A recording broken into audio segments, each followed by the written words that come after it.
Hello, everyone. Welcome back to the Geek Blend. I'm Jeff, and I'm joined again by Lost Jedi 22, Greg, for our Orville Quantum Dive. And we are going to be talking about episode 12 of season 1, which is basically the finale for season 1. So I'll send it over to you, Greg, first. What were your initial thoughts when the episode was over? I didn't like this episode really at all. I've seen the Prime Directive related episodes time and time again. This one had a unique spin with the whole time travel where they would skip, the planet would phase out of their current universe and come back like 700 years later. It was frustrating because the whole cause of the incidents, the cultural contamination, is caused by Commander Kelly. She's on the planet. She encounters a girl. The girl trips and hits her head on a rock, and she uses her handheld device to heal her. And that results in them thinking that Kelly is a god. It really was an unforced error. She shouldn't have been there in the first place. She was very careless. That was frustrating for me to watch. Yeah. She basically defies orders. And they even tell her before she leaves the shuttle when they land on that planet, don't go very far. Don't be seen. And what she do? She literally walks down into a ravine or like a valley, steps on a twig, and gets the attention of a passing group of people. She is a second in command for a starship. Yes, she might have some compassion inside of her, but with her training, that would have taken over. And also, I don't believe that they would have made it a whole religion around this because nobody witnessed the healing except for the little girl. Where this civilization was as far as advancement, they would have already had a deity or their own religion built around something. If it did create a religion around her, it would have been a smaller faction of society. Being that advanced, there's no way they didn't at that point. Am I wrong? It's a little bit far-fetched. In Star Trek, it's the Prime Directive. It's General Order 1. So even an ensign in the Star Trek universe, I don't know where it falls in the Orville for sure. I'd have to look it up. But like even an ensign in Starfleet would know about the Prime Directive. And yes, in the Star Trek universe, captains have violated it on occasion due to extenuating and extreme circumstances. This, again, really unforced error. She shouldn't have been anywhere near where those kids were. But she was, and then, when the planet phased back in, they found out, oh my God, it's 700 years later. It's now medieval times, and there's the religion, basically, of Kelly after her, because she says to the little girl her name. And it's kind of brutal. She feels bad about it. The one thing I will say that I liked about the episode is at the very end of it, things kind of resolved themselves, and they kind of worked out their religious beliefs. They leave Isaac behind to go through one of these phases. So Isaac, because he's a robot, can be on the planet for 700 years. But he didn't really even do anything. It was just through their natural evolution of their society, they went the more scientific, secular route in the long run anyway. As a season finale, it fell flat for me. It's a kind of a generic Star Trek-y story for me. Like I said, I've seen much better Prime Directive-centric episodes than this one. So it wasn't like offensively bad. It was just not that interesting. It was kind of a letdown, kind of bland. Yeah, I'll agree with that too, because the biggest reason for me is that I didn't believe that Kelly would actually ever do that. If it wasn't even some mass atrocity, it was a little girl fell and hit her head. It wasn't like that she was witnessing just mass genocide on a massive level or something like that. So I can't buy this. And yet it was very kind of bland. But I will say this, the humor in this episode, most of it landed. In the beginning, the captain was restless. He was going to each person's cabin, basically to see what they were up to for the night because he wanted to get a drink with somebody. He goes over to Commander Bortus's cabin, and he's like, you guys want to have a drink? And they're like, we're getting ready to have our drink that our culture drinks. Basically, they pour it out, and it looks like diarrhea, basically. Mm-hmm. And he tries it, even though they tell him the reason they drink it is because a parasite develops inside you, and it's a pleasurable experience for their species. He still takes a sip of it, which I don't understand why he did. Because, would you have done that in your position? Would you have still taken a sip? Nope, I would have said no. Pass on the parasite. Thank you very much. Correct. And then they're like, hey, he's like, do you guys have any board games you like to play? And there's one game in our culture we're going to play. I can't remember the name of it, though. I just can't. But they bring out like almost a hot potato in a sense. And so they like kind of pass it around. And then... the best part is he stops passing it, the captain. And this blade shoots out from the side of it. And apparently that's he winning the game.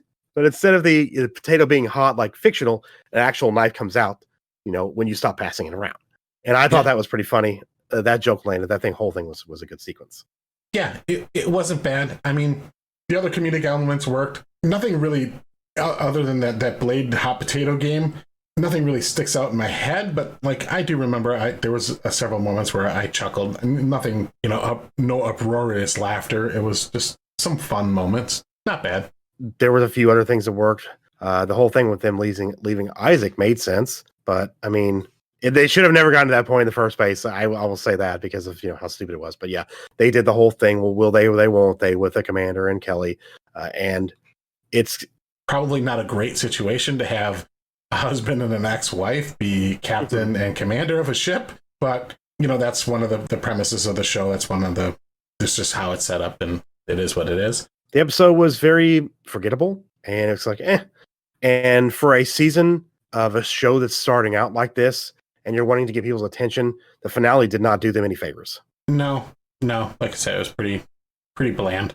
I think like the Twitter episode would have been a better one to end on. This would be kind of a show like after this episode being this season finale that I would kind of forget about it and eventually be like, oh yeah, that show's on again. Yeah, maybe I'll watch it again kind of thing. Yeah, they certainly I don't necessarily believe that. I'm not a big fan of cliffhangers. I find them kind of irritating because then you just got to wait. But they do serve a purpose in that, it does bring people in for that first episode of the next season. Maybe not a cliffhanger, but like the beginning of maybe like a 1 or 2, 3 episode arc. Yeah.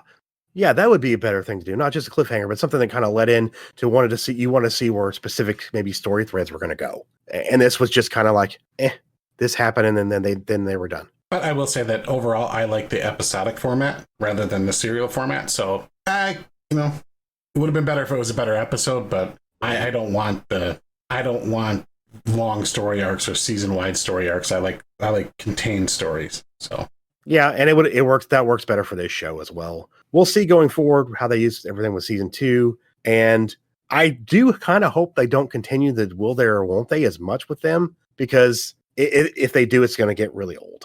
But going forward, there's a lot of people we know that continually talk positive about the show. So I am still excited to see where the show goes in the second season. Me too. But I mean, this episode didn't do it any favors, but I am still looking forward to it. And I'm glad we get to watch these together because it's kind of fun to kind of go through and hear your perspective from what you know about Star Trek, and especially with this episode, and me getting into Star Trek now, knowing that Seth MacFarlane wanted to make this a Star Trek show.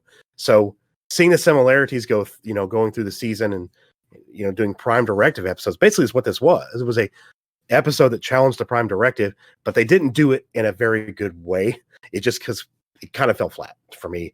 And that's why I think this episode was very forgetful, and it won't be one that I look back on and be like, oh yeah, I remember that episode. It'll be the Twitter episode or the other episodes that were better in the season. Well, a good Prime Directive episode has a moral dilemma where there's no easy answer. It's difficult to either, you follow the rules and then you have to watch horrific things potentially happen, or you interfere and then have to suffer the repercussions of that. One thing that I didn't like in this episode is that no repercussions for any of the disobeying the direct orders of the Admiral. Ed Mercer got like 1 reprimand on his record, and then after that he was ordered not to go back down to the planet. He went back down to the planet. That's a big one. And then, of course, Commander Kelly wasn't reprimanded in any way that we saw. So I agree. I do think there should have been somebody reprimanded for what happened. I mean, you sent a member of your crew on a planet that you don't know anything about, that you've already made a mistake and caused, big problems with their society, potentially for 700 years. What if something would have happened to him on that planet? I would expect the Admiral to easily reprimand or suspend both the captain and Kelly for their actions for this episode. So the fact that it didn't happen was a little bit unbelievable to me. Yes, I would. That's my issue, is like there should have been some kind of repercussions where, hey, maybe it's not they didn't decide to not be together. Maybe she got transferred, and then end the season with like, is she going to be back for the next season? Some kind of thing there where like maybe the union said, you guys can't work together. This clearly, you're not holding her accountable for things that you should be holding her accountable for. We don't trust you to be her captain. Maybe, put in that risk of splitting them up. heading into the next season might have added a little bit of drama. Like, ooh, is this character going to be, is she written off or is she coming back for the next season? How's that going to work? And then figure it out for the next season. But they didn't do that. That's all right. We're done with season 1 and going to move on to season 2. I'm still looking forward to watching it. I heard season 2 gets a little bit more, less jokey and more Star Trek-like. So I'm interested. And really quickly to touch on what you said about them maybe transferring her, I kind of thought that was going to happen at the end there, that she was going to say that, I don't think we should be working together because of what happened, and she was going to leave, and then maybe she comes back, maybe she doesn't. Season kind of, maybe a tiny little bit of a cliffhanger for that story, but it didn't happen. But we'll see what happens next season. You can do the very generic story, like, hey, when we get back to the next starbase, I'm going to request a transfer, and then first episode of the next season, something happens and they don't go back to the starbase. Instead, they have to go here, and then they kind of resolve that issue. There's a number of things that they could have done. But I am looking forward to season 2, and we will be back watching season 2 episodes next week. So look forward to that. Hope you guys are enjoying these. We do enjoy doing them. And guys, leave a like on the video. It really does help us out here on the channel. And if you're new to the channel and you do like what you see and you want to see some more of these Orville reviews, hit the subscribe button for more, and then hit your bell for notifications so you can stay up to date on every time we release an episode of the Orville Quantum Dive here on the Geek Blend. And Greg, thank you again for joining me for this Orville Quantum Dive. Hey, happy to be here. Season 1 done, on to season 2. Yep. And we will see you guys next week. And this is the Geek Blend. And remember, if you geek about it, we speak about it. We'll see you guys next time.